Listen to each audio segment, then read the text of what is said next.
मित्रों, हर मास कब से शुरू होगा, हम आज के कार्यक्रम में यही जानने का प्रयास करेंगे। इसी के साथ खर मास होता क्या है, खर मास का क्या विशेष महत्व होता है, खर मास पर हमें क्या करना चाहिए और क्या नहीं करना चाहिए, और इसके अलावा खर मास पर हम पूर्ण फल कैसे प्राप्त कर सकते हैं, यही सब कुछ हम आज के कार्यक्रम में जानने का प्रयास करेंगे। मित्रों, कार्यक्रम के अंत तक बने रहिएगा, क्योंकि खर मास में किन किन राशियों को विशेष पूर्ण फलों की प्राप्ति हो सकती है, किन किन राशियों के लिए खर मास विशेष होगा, यह भी हम जानने का प्रयास करेंगे।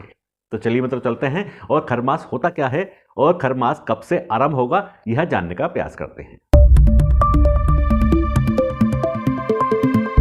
नमस्कार मित्रों, मैं दीपक शर्मा। मित्रों, स्वागत है आप सभी लोगों का हमारे खास और विशेष कुंडली के रहस्य कार्यक्रम में। मित्रों, खर मास अत्यंत महत्वपूर्ण मास है और यह विशेष पूर्ण फल देने वाला है। लेकिन इसी के साथ जब खर मास आरंभ होगा तो इसमें कुछ कार्यों की मनाही है, कुछ कार्य वर्जित माने गए हैं। वह इस कारण से माने गए हैं कि सूर्य इस दौरान धनु राशि में प्रवेश करते हैं। जैसे ही सूर्य धनु राशि में प्रवेश करते हैं तब खर मास का आरंभ होता है, और यह 1 महीने की अवधि, क्योंकि सूर्य एक राशि के अंदर 1 महीने का समय व्यतीत करते हैं। इस 1 महीने में कुछ शुभ कार्यों को वर्जित माना गया है। उसका कारण यह है कि जब सूर्य धनु राशि में प्रवेश करते हैं तब उनकी ऊर्जा में कमी आने लगती है। इस दौरान सूर्य और गुरुदेव बृहस्पति दोनों की ऊर्जा में कमी होती है। इसी कारण से शुभ कार्यों को वर्जित माना गया है।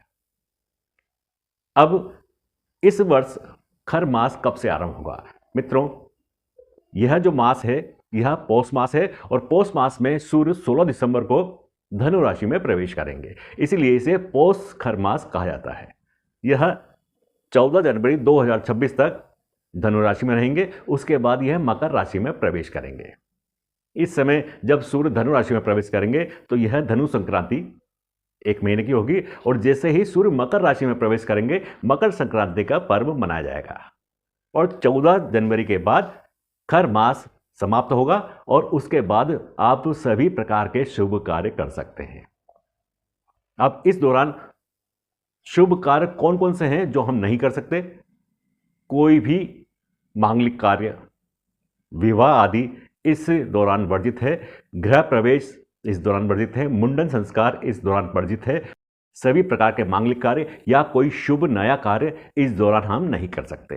इस दौरान आप कोई भी संपत्ति भी नहीं खरीद सकते, ना कोई मकान खरीद सकते हैं, ना कोई दुकान खरीद सकते हैं। इसी के साथ आप कोई नया वाहन भी इस दौरान नहीं खरीद सकते। कोई भी नया कार्य इस दौरान करना वर्जित माना गया है। इस दौरान केवल जो हम कार्य कर सकते हैं वह कार्य हैं, आप सूर्य देव की उपासना कर सकते हैं, भगवान विष्णु की उपासना कर सकते हैं, घर के अंदर सत्यनारायण का पाठ कर सकते हैं, विष्णु सहस्त्र नाम का पाठ कर सकते हैं, अपने गुरु जो आपके गुरु हैं, इष्ट हैं, उनकी उपासना कर सकते हैं, उनकी आराधना कर सकते हैं। इस तरह के सभी प्रकार के कार्य आप कर सकते हैं। इन कार्यों से आपको पूर्ण फलों की प्राप्ति होती है। दोस्तों, विशेष रूप से इस महीने में ऐसा क्या किया जाए जिससे हमें पूर्ण फलों की प्राप्ति हो? दोस्तों, इस महीने में विशेष रूप से दान करने का महत्व है। आप गुड़ दान कर सकते हैं, चने की दाल दान कर सकते हैं, जो सूर्य से संबंधित हैं उनको दान कर सकते हैं। आप गरीबों में कंबल दान कर सकते हैं, वस्त्र दान कर सकते हैं, गाय को हरा चारा आप खिला सकते हैं, किसी ब्राह्मण को भोज करा सकते हैं, या फिर कोई गरीब व्यक्ति उसको आप भोज करा सकते हैं। इस तरह के दान पुण्य करने का इस महीने में विशेष महत्व होता है। ऐसा करने से हमें पूर्ण फलों की प्राप्ति होती है। अब मित्रों, इस दौरान कुछ ऐसी राशियां हैं जिनको इस महीने खर मास में सावधान रहने की आवश्यकता है।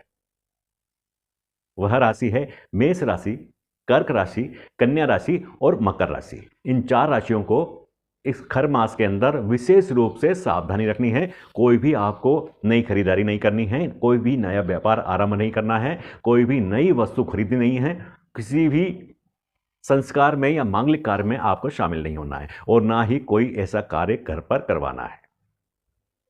अब कौन कौन सी ऐसी राशियां हैं जिनको इस दौरान शुभ फलों की प्राप्ति भी हो सकती है या अच्छा फल प्राप्त हो सकता है? उसमें सबसे पहली जो राशि आती है वह आती है वृष राशि। वृष राशि वालों को इस दौरान यदि वह अच्छे कर्म करते हैं तो उनको पूर्ण फलों की प्राप्ति भी हो सकती है। सिंह राशि वालों को इस दौरान विशेष फलों की प्राप्ति हो सकती है यदि वह गुरु की या सूर्यदेव की पूजा पाठ करते हैं, उपासना करते हैं। धनु राशि वाले जातक, इनको भी इस दौरान पूर्ण फलों की प्राप्ति हो सकती है, क्योंकि आपकी राशि के स्वामी गुरुदेव बृहस्पति हैं और गुरुदेव बृहस्पति की राशि में ही सूर्यदेव प्रवेश कर रहे हैं। इसलिए आप भाग्यशाली राशि हैं। आप यदि पूजा पाठ करते हैं और विशेष कर्म करते हैं, तब आपको विशेष फलों की प्राप्ति हो सकती है। चौथी राशि है मीन राशि। मीन राशि के स्वामी भी गुरुदेव बृहस्पति होते हैं। आप लोगों के लिए भी यह महीना विशेष है और विशेष पूर्ण फल देने वाला है। यदि आप भी विष्णु सहस्त्र नाम का पाठ करते हैं और अपने गुरु की सेवा करते हैं, आराधना करते हैं, तब आपको विशेष रूप से पूर्ण फलों की प्राप्ति होगी। अब मित्रों, ऐसा क्या एक विशेष उपाय है जिसको करने से हमें पूर्ण फलों की प्राप्ति होगी? तो मित्रों, इस महीने में आप लोग यदि सूर्य भगवान को जल अर्पित करते हैं, प्रातःकाल सुबह जल्दी उठकर स्नान आदि करके सूर्य भगवान को जल अर्पित करते हैं, तब आपको विशेष रूप से पूर्ण फलों की प्राप्ति हो सकती है। तो मित्रों, इस तरह से खर मास का विशेष महत्व है। पूर्ण फल देने वाला खर मास माना गया है, लेकिन इसमें कुछ कर्मों को करने की मनाही है और कुछ कर्म जो पूजा पाठ इत्यादि से संबंधित हैं वह आप कर सकते हैं, उनसे आपको पूर्ण फलों की प्राप्ति हो सकती है। तो मित्रों, यह था हमारा आज का विशेष कार्यक्रम। अगले कार्यक्रम में फिर एक विषय पर विस्तार से चर्चा करेंगे। तब तक के लिए मित्रों आज्ञा दीजिए। नमस्कार। जय श्री राम।